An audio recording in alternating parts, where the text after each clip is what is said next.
as of last year, we also increased our reach in terms of our hackathon, as it is and was a Pan-African hackathon. Our upcoming hackathon, which will be on the weekend of the 11th till the 12th. And as I've mentioned, it will be in Johannesburg, Cape Town, Durban, as well as in Uganda, Ghana, Tanzania, Kenya. Here we're bridging not only the very high youth unemployment rate, but the gender gap as well. Because we've realized that their qualifications aren't necessarily enough to get them into the workplace. They do need technical skills as well. So we focus on Python as well as C#, as these are currently the languages that are in demand.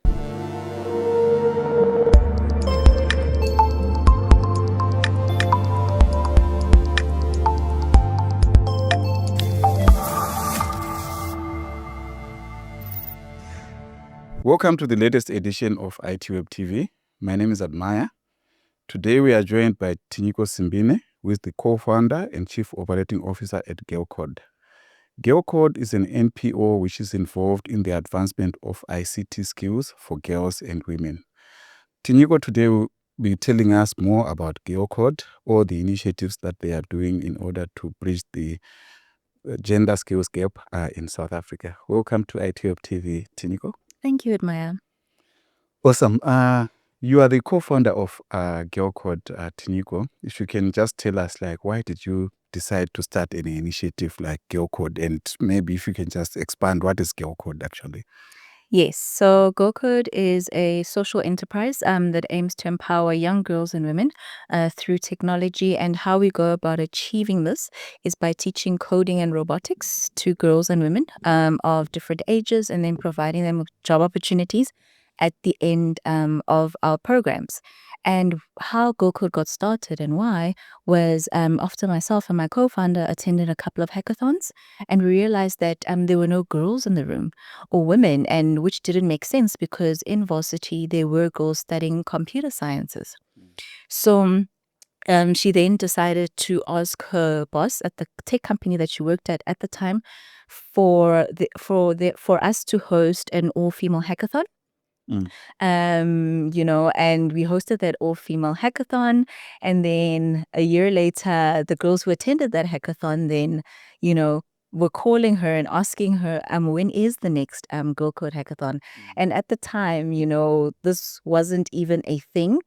And we decided to then host another hackathon, and then fast forward 10 years later, GirlCode has evolved into a training institution that also places girls into employment opportunities, not just in South Africa, but across the world, actually. Yes. That's quite interesting, because I didn't know the story behind. But what I do know is you started in 2014, if I'm not mistaken, and the objective or the vision was to train or empower 10 million girls or women by 2030. I think there's 5 years before we get there. How far, what progress have you made in that regard? Yes, so we've set a very big and audacious goal for ourselves. And because of how technology has evolved and us having expanded our programs to be hybrid, both in person as well as online, we've now expanded to the point where our programs run across all provinces, which has increased our reach within South Africa. And as of last year, we also increased our reach in terms of our hackathon, as it is and was a Pan-African hackathon. When we branched out into Kenya and Botswana. And as of this year, we'll be branching out into other African countries like Uganda, Ghana, Tanzania. So this will allow us to get closer to our very big audacious goal of 10 million women by 2030. Awesome. But how many have you trained so far? So we've trained just over 100,000. Okay. And yeah, we're just growing each day and just keeping it going. That's awesome. Yeah, and I'm sure when you get to the African countries that you mentioned, and I'm sure that you will definitely reach your target. And are you still doing hackathons? Yes. So we have our upcoming hackathon, which will be on the weekend of the 11th till the 12th. And as I've mentioned, it will be in Johannesburg, Cape Town, Durban, as well as in Uganda, Ghana, Tanzania, Kenya. So we're super excited to reach new markets. And the theme for this year is AI and cybersecurity through fintech as well. So we're excited to see the ideas that the girls are going to come up with, as well as the prototypes that they're going to build. Awesome. And also maybe looking at you mentioned that this year's theme is AI. And I know Gen AI platforms such as ChatGPT are also able to code. How are these, impacting your role at GirlCode? Yes. So with all the significant technological changes that are happening, we have GirlCode have been not forced, but we've had to basically upgrade and evolve in terms of our educational offering and, encompass and look into encompassing AI into our programs, because as an educational institution, we do upskill our girls so that they are more employable and are relevant for the tech industry. So that's what we have done, expanding our course offering so that the girls have the relevant skills and are employable. Awesome. And just to take you back a little bit, how can those who are interested participate in this hackathon, and what kind of people are you looking for the upcoming hackathon? Yes, so for the upcoming hackathon, we targeting girls between the ages of 35. Majority of our hackathon participants are usually third year and final year varsity students. So we encourage them from different faculties from the various countries and universities for them to come together and meet other women who are in the space and doing great things as well, so that they can put to test the skills that they have acquired during their learning journey. But also this gives them a chance to showcase what they have learned and potentially land job opportunities whilst attending our hackathon through our various partnerships with our various sponsors. Awesome. We are just coming out of Women's Month at Tinyiko. We would have loved you to be here during Women's Month, but due to circumstances. Yeah, but I've seen a lot of studies still saying women are still underrepresented in the ICT industry, and we still have that gender pay gap still, very visible here in South Africa, especially, and even across the globe. Why do you think it's taking time to address some of these challenges for women?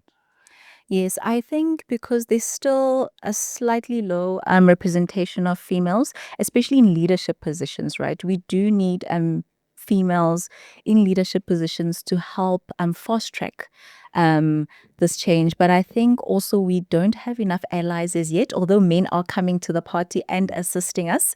But I think it's not happening rapidly enough. But it has, we've reached significant heights over the past few years, and we've seen a change, through various initiatives. So it is looking quite promising. Awesome. Yeah. Yeah. And you mentioned earlier, Tinyiko, that so far you have empowered about 100,000 women or girls through GirlCode. But I'm sure you have got some standout examples that you are proud of, that you would want to share with us. Maybe if you can just share a couple with us. Absolutely. I think the one of our biggest and proudest moments was, taking 8 of our girls, well, partnering with the UK tech giant and affording employment opportunities for some of our girl coders who are now living and working in the UK. Okay.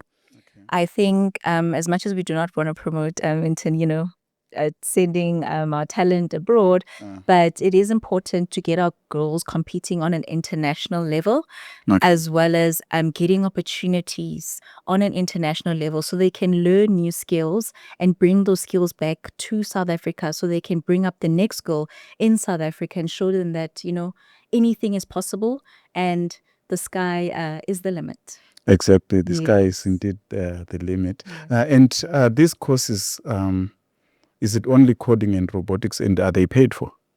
Yes, so our courses are free. Okay. So I'll just talk to our offering. So we teach coding to primary school as well as high school learners, starting from grade 3 right up to matric. And the aim of this program is, because the world is getting so technologically advanced, we have picked up that government schools are not yet rolling out coding as part of their curriculum. And our youth is getting left behind. So we'd like to get these girls started at grassroots levels so that they do not only see a computer for the first time when they get to varsity. Okay. Then we've got our 18-month software development learnership. So here we take girls who have a matric but didn't necessarily have the means to go to varsity. So we take them from basic computer literacy level right up to junior software developer level. And at the end of the program, then find them job opportunities at various tech companies to be placed as, junior software devs or interns or software testers, etc. Then we've got our 3-month online bootcamp. Okay. Here we take unemployed IT graduates and we upskill them with relevant tech skills that companies are looking for. Here we're bridging not only the very high youth unemployment rate, but the gender gap as well. Because we've realized that their qualifications aren't necessarily enough to get them into the workplace. They do need technical skills as well. So we focus on Python as well as C#, as these are currently the languages that are in demand. And also maybe what are the biggest tech skills that South African organizations are looking for? Well, currently, what we've seen on our side is definitely Python and Microsoft Azure. So those are, a big thing, as well as cybersecurity and AI is definitely blowing up as well. Is it okay? So how do you place these women or girls into the job opportunities? Do you partner maybe with the private sector organizations? Yes. So we do partner with various tech companies and, get into partnerships with them. And they then employ our girls from our various cohorts and then provide them with job opportunities. So do you have to recommend like our best student this year is this one, so you can take this one? Not necessarily. What we do is put all of them forward, right? Okay. So that everybody gets an equal chance, and then they each get interviewed. Because company cultures differ, it gives, the HR people from each company a fair chance for them to decide which candidate would be the best fit for them. But even when we give them their CVs, we give them according to what their preference is. But we do give all of our girls an equal opportunity, even though we do have some superstars. Yes. Of course. And the other thing I wanted to check with you, like you mentioned earlier that you also have got a program for unemployed ICT graduates. Do you think our universities are equipping our graduates like with the skills that the industry needs? Well, no, hence why we exist. Because I think they don't encompass enough technical, skills that these girls need, because they need to be building software in order to play in the software development space. And what we've seen is in varsity, there's a lot of theory being learned, which isn't necessarily enough. They need to be playing with technology and building actual apps, websites, etc., to actually put their skills into place. Okay. And also, the government is looking to introduce, I know you touched it briefly, coding and robotics, I think from the whole, from grade 1, and I'm not sure up to grade 12. Like, do you think this will help in also boosting those skills that we are in need of? Absolutely, because then that means that nationwide, the youth will be competing on an international level. And that gap, that technological gap that we're currently facing as a country will be, tackled as well. And government having the power that they have, they can reach so much more young people in our country. And through collaborations, through organizations like ours, we can do so much more and so quicker as well, because, collaboration goes such a long way. So which are the tech companies that you are partnering in? Are these your Microsofts and? Yes. So some of our partners include Vumatel, Okay. sorry, Mint Technologies, Intellect Software, just to name a few. Is it, what about government? Do you also work with government? So we have worked with government in the past, but of recent, we're still in talks with government, but haven't reached a solid partnership as well. But there are a few conversations that are in pipe, and we're super excited, especially with certain departments within the government that are focused on women. What are you looking to get from government? I think that backing, we need to both financially as well as to get all the various entities throughout the country, because the government has a lot of influence. They get into rooms that we necessarily can't get into. So we need that, that backing from the highest point of the country in order for us to do the work that we need to do. Awesome. Thank you so much, Tinyiko. Maybe lastly, like, what vision do you have for GirlCode, maybe going into the future?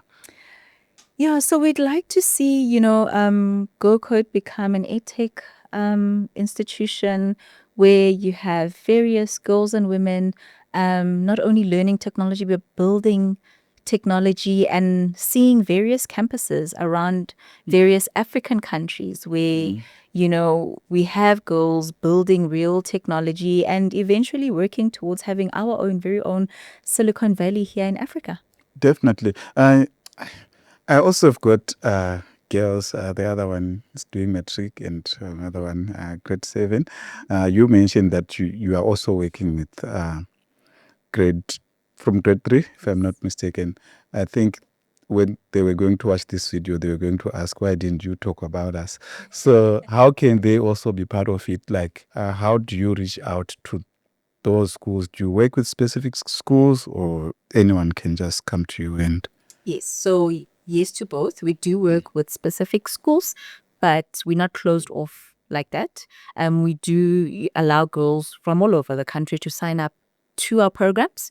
Basically, log on to our website, which is www.girlcode.co.za, and all of our programs are listed there, and as per each age group. So your daughters are able to sign up for each program and start learning. okay. Yes. And what advice would you want to give to the girls who want to venture into the world of ICT? That you are capable. The ICT space needs you, and you have a lot to bring to the table, and GirlCode is here to get you there. Awesome. That was Tinyiko Simbine, who is the co-founder and chief operating officer at GirlCode. I hope you enjoyed watching this episode of ITWeb TV, and don't forget to subscribe to our YouTube channel. Thank you so much for watching.